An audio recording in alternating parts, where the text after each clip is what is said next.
참 어디에 가서 이 이야기를 털어놓아야 할지 모르겠습니다. 이런 이야기를 꺼내는 것 자체가 말도 안 된다는 생각도 들고 솔직히 좋은 소리 듣지 못할 것도 알고 있습니다. 언제 이런 관계를 청산해야 하는지 정말 고민이 많네요. 저는 올해로 50대 중반이 되는 여자입니다. 20살이 되면서 납치당하듯 남편 손에 이끌려 서울로 무작정 올라오게 되었습니다. 빈털터리로 시작해 우여곡절이 많았으나 단칸방에서 시작해 조금씩 아끼고 모아가며 결국에는 내 집까지 장만하게 되었네요. 남편과는 같이 고생해온 만큼 100년해로 할 줄 알았는데 집이 생기고부터 자기 할 일은 다 끝났다고 생각한 건지 내가 여태까지 반평생을 함께한 사람이 맞는지 싶을 정도로 변하더라고요. 남편만큼은 아니지만 저도 필요할 때 나가서 돈도 벌어오고 했는데 이 집이고 뭐고 전부 자기 거라고 하면서 난리도 아니었어요. 좋은 이야기도 아니고 그때 인생을 다 돌이키기엔 1시간 가지고는 모자랄 것 같아서 생략하도록 하겠습니다. 아무튼 그때 남편의 행동으로 인해서 결국 법원까지 가게 되었고 이혼하게 되었습니다. 남편과 저 사이에는 딸이 하나 있었어요. 남들처럼 둘 낳아서 잘 살고 싶었지만 상황이 힘들다 보니 한 명도 버거워서 딸아이 하나에서 멈추게 되었습니다. 이혼은 어차피 딸아이가 대학까지 가고 나서 했으니 양육권 같은 부분에 있어서는 따로 상의할 것도 없었습니다. 딸아이 또한 지 아빠가 아니라 저를 택했고 그렇게 딸아이랑 저랑 둘이서 같이 살게 되었습니다. 딸이 비록 공부하는 조금 담쌓고 지냈어도 운동신경도 좋고 누굴 닮았는지 얼굴도 예쁘고 해서 주변에 항상 남자가 끊이지 않았습니다. 대학교 들어가고부터는 자기가 누굴 만나고 있는지 남자친구라며 엄마인 저에게 전부 다 소개를 시켜줬지요. 딸아이가 남자 보는 눈이 형편이 없더라고요. 앞길 창창한, 잘 배운 사람들은 애초에 관심도 없었던 것 같습니다.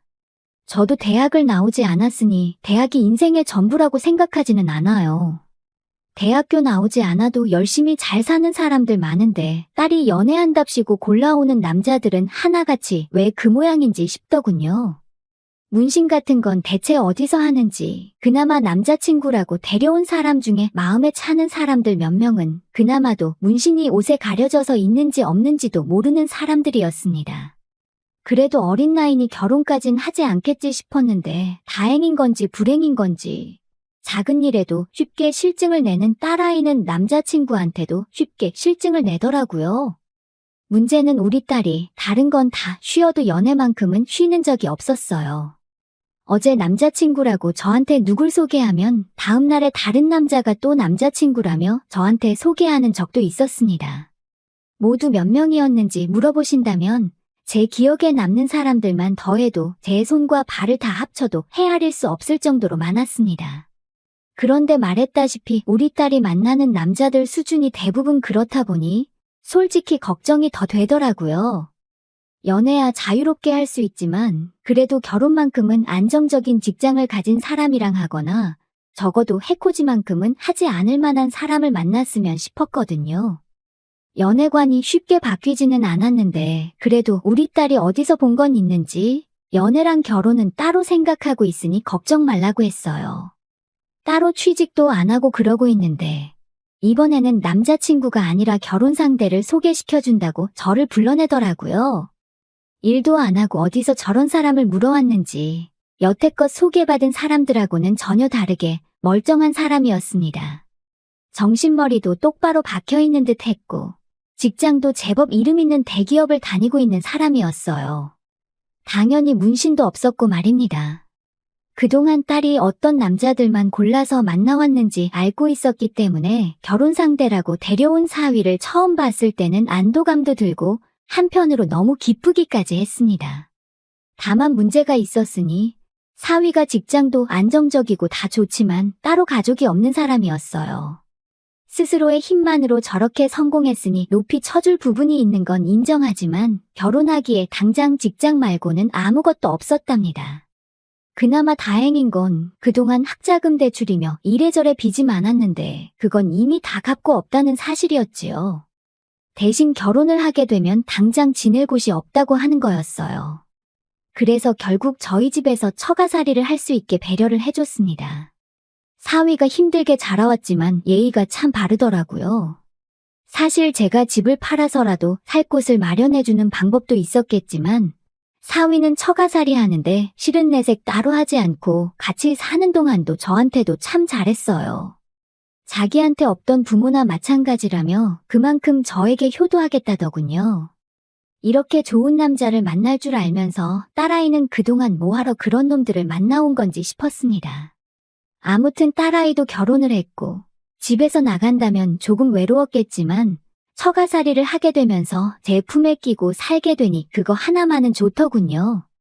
거기에 사위가 저한테 점수 따겠다고 집안일도 힘써야 하는 일들이나 설거지 같은 건 알아서 척척 하기 때문에 저도 많이 편해졌습니다. 남편과는 그렇게 헤어지게 되었지만 그래도 지금 상황이 주변에 자랑하고 다닐 만한 정도라는 생각이 들었고 딸내외가 내 집에 들어와 살며 있는 동안은 정말 매일이 행복했습니다. 그 순간을 목격하기 전까지는 말이지요. 저도 동네에 아는 사람들 가게 나가서 소일거리 해주고 하면서 생활비도 벌고 하고 있었습니다. 사위가 생활비 보탠다고 얼마씩 보내주긴 했지만 그래도 언젠가는 독립해서 나가야 할 텐데 무작정 준다고 고맙다고 받을 게 아니라 그 돈은 제가 따로 모아주고 싶었지요. 그래서 그렇게 소일거리 하면서 생활비벌이 하면서 지내고 있었습니다. 원래는 동네에 잘 아는 사람이 다니는 공장에 가서 하루같이 일을 하고 일당을 받아오는 예정이 있어서 아침 일찍부터 나갔어요. 그런데 공장까지 도착해서는 공장 설비에 문제가 생기는 바람에 일을 시작하지도 못하고 돌아오게 되었지요. 이동하는데 이미 시간을 많이 써버려서 다른 데에 일하러 나가봤자 돈 버는 느낌도 안 들겠다 싶어서 그날은 그냥 집에 들어가서 쉬어야겠다는 생각을 했습니다. 그리고 집에 들어갔는데 딸 부부가 쓰는 방에서 딸아이가 앓는 소리가 들리더라고요. 사위는 분명히 한참 출근에 있을 시간인데 들려서는 안 되는 소리가 들려오니 오만 가지 생각이 다 들더라고요. 작정하고 딸아이 방문을 열어보니 우리 사위가 아니고 결혼하기 전에 한참 젊은 시절에 연애한답시고 만났을 법한 제가 싫어하는 부류의 사람이 방 안에 제 딸하고 같이 있더군요. 그렇습니다. 제 딸이지만 욕먹어도 싸지요. 저도 일 나가고 지 남편, 그러니까 사위도 출근해 있는 동안 그 틈을 타서 딸아이는 생산적인 일이 아니라 다른 일을 하고 있었던 거예요. 따지고 보면 생산적인 일일 수도 있겠지만 아무튼 해서는 안 되는 일이나 마찬가지였지요. 남자 보는 눈이 좀 없을지라도 이런 말도 안 되는 일을 저지르는 아이는 아니라고 생각했는데 참 제가 돈 번다는 핑계로 정말 자식 교육을 제대로 못 시켰구나 하는 후회가 들더군요. 딸아이는 절대 사위한테 말하지 말라고 하는데 그 얼굴에는 후회나 죄책감은 하나도 보이지 않았습니다. 오히려 차라리 들켜도 저한테 들켜서 다행이구나 하는 그런 느낌이었어요. 그래도 자식 부탁인데 자식이기는 부모가 어디 있겠습니까? 그래서 딸아이가 말한 대로 아무것도 모르는 척 하고 있었지요. 그런데 그때마다 정말 이 꼴 저 꼴 다 보기 싫더라고요.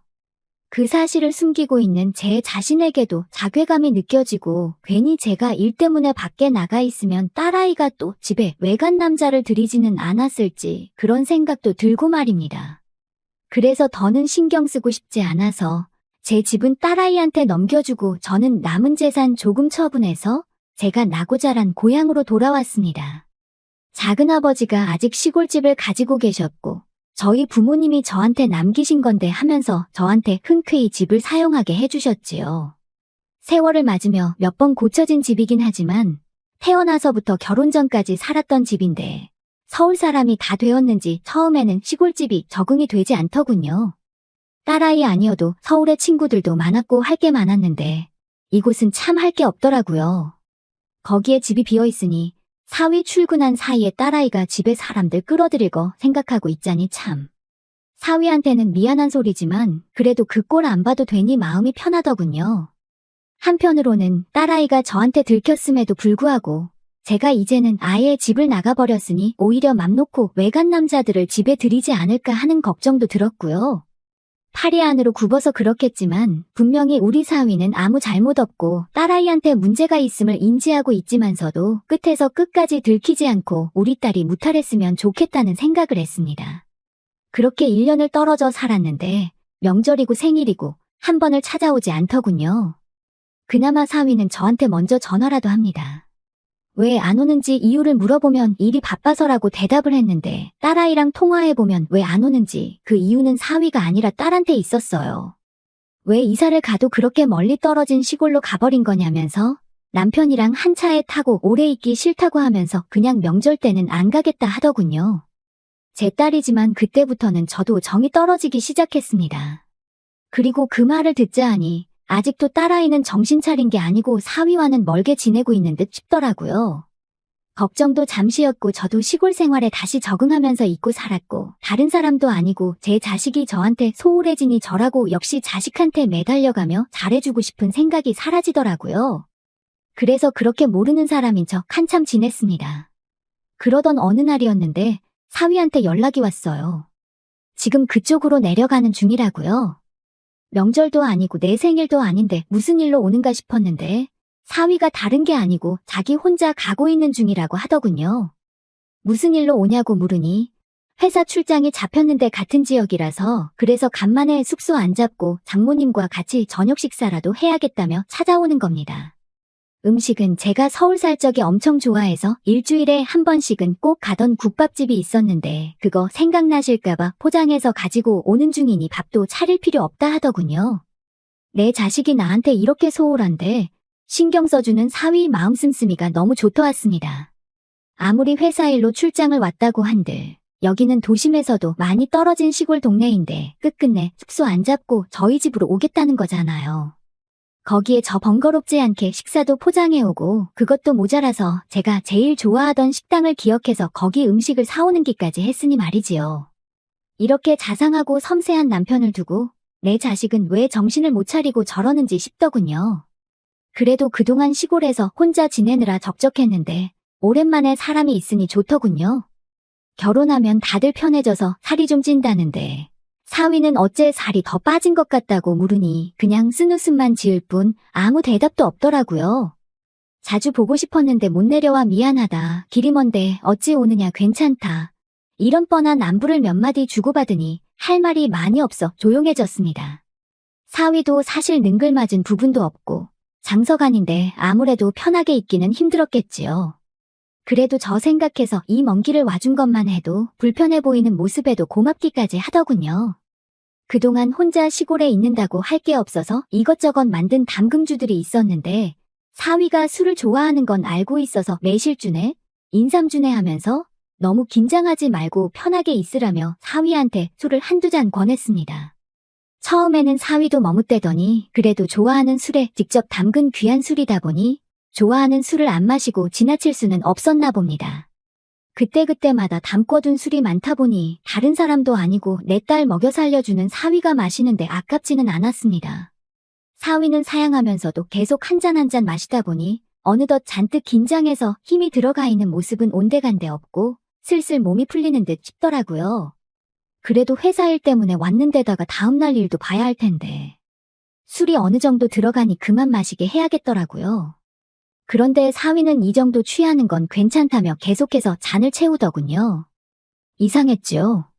같이 한 집에 살던 시절에도 술을 그렇게 좋아하지만 제 앞에서 취한 모습 보일 수 없다며 회식같이 술을 피할 수 없는 자리에 나가더라도 항상 절제하던 사위였는데 혀가 꼬부라질 때까지 자기는 술 세다고 괜찮다고 하면서 계속해서 마시고 있었으니 말이죠.